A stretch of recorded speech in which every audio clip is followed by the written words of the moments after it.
Meus amados irmãos e irmãs, povo de Deus, queridas crianças, hoje é o terceiro domingo do mês. E em toda a missa do Dízimo Mirim, eu sempre digo que o terceiro domingo é o domingo da esperança. Quando investimos nas crianças, é a esperança que nós investimos no futuro. Uma criança bem educada, solução para o mundo. Criança mal educada, problema para o mundo. E a melhor educação é aquela que vem no berço da fé. Hoje nós estamos celebrando a solenidade, o Cristo Rei do Universo. E o importante nós entendermos o conceito do reinado de Jesus, para a gente poder realmente fazer parte do reinado dele, entendendo o que isso significa. Primeiro, que quando nós falamos a palavra reis e rainhas que este mundo já viram, é importante a gente tomar um certo cuidado, porque quando se fala de rei, lembra-se de algo de vaidade, de pompas, muito dinheiro, muitas joias, palácios. Ao longo da história, muitos reis e rainhas precisavam quase de que uma cidade inteira para estar a serviço deles. A comitiva de um rei e de uma rainha em tempos antigos era quase que uma cidade toda à disposição para servi-los. Quando se fala em rei e rainha, ou como diz o ditado, aquele que tem o rei na barriga, quer dizer que ele é vaidoso, orgulhoso, burguês, chique, cheio de pompas. E aí nós hoje celebramos Jesus, Rei do Universo, você tem que tomar um certo cuidado. O que é que está na sua cabeça quando se fala de rei e rainha? Temos que tomar um cuidado, porque ao chamar Jesus de rei e Nossa Senhora de rainha, nós temos que tomar cuidado para não ofendê-los. Porque se for rei no estilo desse mundo, é uma ofensa chamar Jesus de rei. Pelo contrário, Jesus combateu exatamente tudo isso, e como é que agora vai chamá-lo de rei, se é esse tipo de coisa que ele combateu? E é bom a gente entender que quando a igreja proclama Jesus rei do universo, e não é rei deste mundo, mas do universo, é um protesto. Jesus, o nosso rei absoluto, quer dizer que nós estamos protestando contra os reis e os reinados deste mundo. E é isso que é importante, porque o reino deste mundo é sedutor, nos atrai, e não podemos fingir que não. O reino do prazer nos atrai, nos seduz, o reino da aparência, o reino do poder, o reino do conforto, do luxo, nos atrai. E para fazer parte do reinado de Jesus, você acha que nós somos seduzidos pela cruz? Não. Temos que abraçar. Mas as pessoas querem realmente viver a cruz, o sofrimento, a pobreza, o serviço, a entrega? Boa parte não. Muitos sim. Mas uma geração mais egoísta e acomodada, para fazer parte de Jesus como rei, é preciso despojar. É preciso ter coragem. E é muito bom fazer parte do reinado de Jesus. Porque nesse reinado de Jesus, todos vivem, todos são amados, todos têm dignidade, todos. No reinado de Jesus, o rei é que serve. No reinado de Jesus, o rei é pobre. No reinado de Jesus, o trono dele não é um trono de pedra preciosa, é o seu coração, o trono de Jesus. Que rei é esse que quer sentar-se, assentar-se, encontrar lugar no nosso peito tão miserável, no peito humano? Jesus é um rei que se interessa por nós. Mas aí nós temos que aprender a entender esse conceito e praticar esse conceito de reinado. Vale lembrar, lá naquela história, já que nós conhecemos, Jesus frente a frente com Pilatos. O rei deste mundo, embora fosse um governador, ele era rei também, ele reinava. O rei deste mundo com o rei que não é deste mundo, que é Jesus. Então, o que Jesus fala para Pilatos? Eu sou rei, mas o meu reinado não é deste mundo. Se o meu reinado fosse deste mundo, meus soldados estariam lutando. Você não tem poder nenhum sobre mim. E é isso que nós temos que entender. O reinado de Jesus não é o reinado desta terra e deste mundo. Não é fácil resistir. Nem Judas resistiu. Esteve o tempo inteiro do lado de Jesus, mas Judas terminou encantado com o banquete deste mundo. Ele terminou querendo uma ideia de um Jesus triunfante, político, governador, imperador, de um Jesus a fio de espada que ia matar quem não presta e ficar só com os bonzinhos que prestam. É o que passava na cabeça do Judas, ilusão trouxa. Enquanto vivemos nessa terra, os reinos deste mundo todos vão cair. Nunca ficou nenhum império de pé, todos. Até o Império Romano, que levou muitos anos, caiu também. Todos os impérios dessa terra cairão, todos. A única coisa que não passa é o reino de Deus. Esse não cai.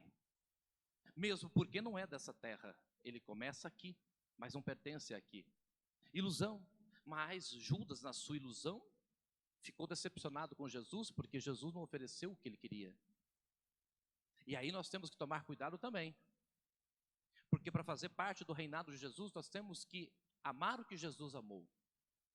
E enfrentar o que Jesus enfrentou. Jesus enfrentou ali no comecinho do Evangelho os zombadores. A zombaria é a arma principal do covarde. Eu zombo daquilo que eu jamais sou capaz de ser. Se eu sou um namorado, um marido infiel, traidor, e se eu tenho um amigo que é fiel, eu vou zombar dele. Frouxo, não é homem, é fraco, a terra vai comer, você é um bobo. Por que eu vou zombar dele? Porque eu jamais vou conseguir ser como ele. Para não doer em mim, eu desfaço dele, desprezo. Se tem alguém que reza muito, tem fé, e eu não tenho, eu vou chamá-lo de beato, de fanático. Por que você está com nada? Você é bobo. Se tem pessoas que não são egoístas, que não são avarentas, que são dizimistas, que dão o dízimo, se eu sou avarento, mão de vaca, mão fechada, eu vou zombar de quem é dizimista. Dá dinheiro para padre? Para quê? Ele não precisa disso, deixa de ser bobo, deixa de ser trouxa. Dá dinheiro para padre? É a conversa do covarde. Ele zomba porque ele é um egoísta, um avarento, um apegado. E como ele jamais é capaz de abrir a mão, ele zomba de quem faz isso, para não doer.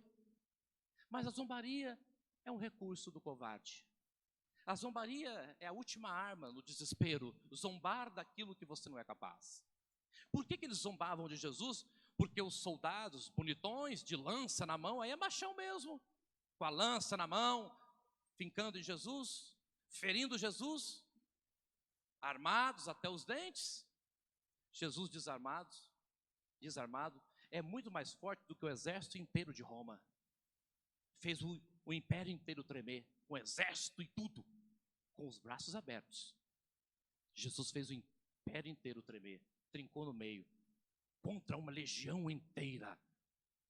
Mas aqueles soldados jamais teriam coragem de abraçar a cruz por medo. A única coisa que eles tinham eram as suas arminhas. Então tinha que zombar de Jesus, era o único jeito. Porque eles jamais seriam capazes de abraçar a cruz. E quando você tem medo, você zomba. E eles começaram a zombar. Então, para você entrar no reino de Jesus, prepare para as zombarias.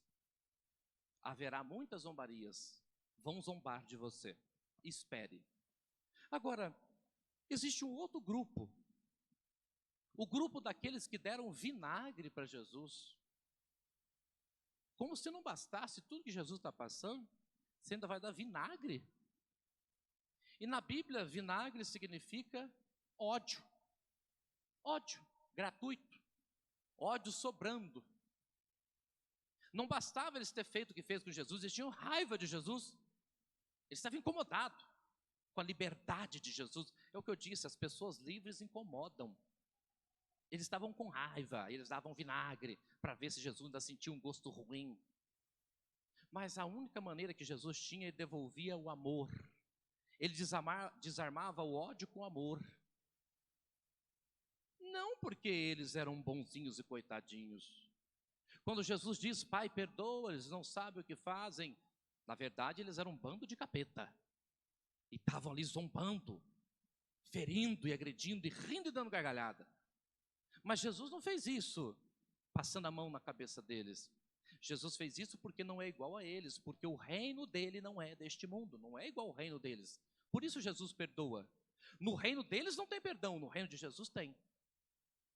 No reino deles não tem amor, no reino de Jesus tem amor. Por isso que quando ofereceram o vinagre, Jesus oferece o amor.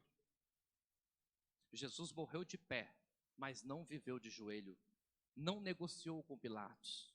Bem que Pilatos tentou, chamou Jesus 3 vezes, o pé do ouvido, muda Jesus o discurso que vai dar tudo certo, eu te solto, você não incomoda a gente não incomoda você, você faz de conta que não sabe nada do que acontece no império e nós fazemos de conta que eu não sei nada do que você faz, só para de falar as verdades.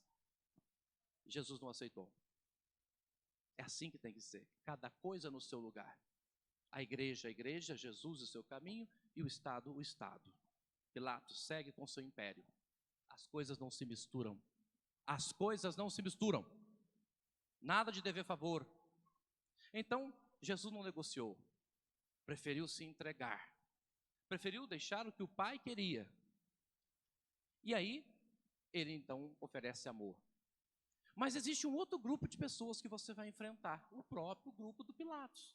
Aqueles que simplesmente não fazem nada, acha que fez muito e bate no peito para dizer, lava as mãos.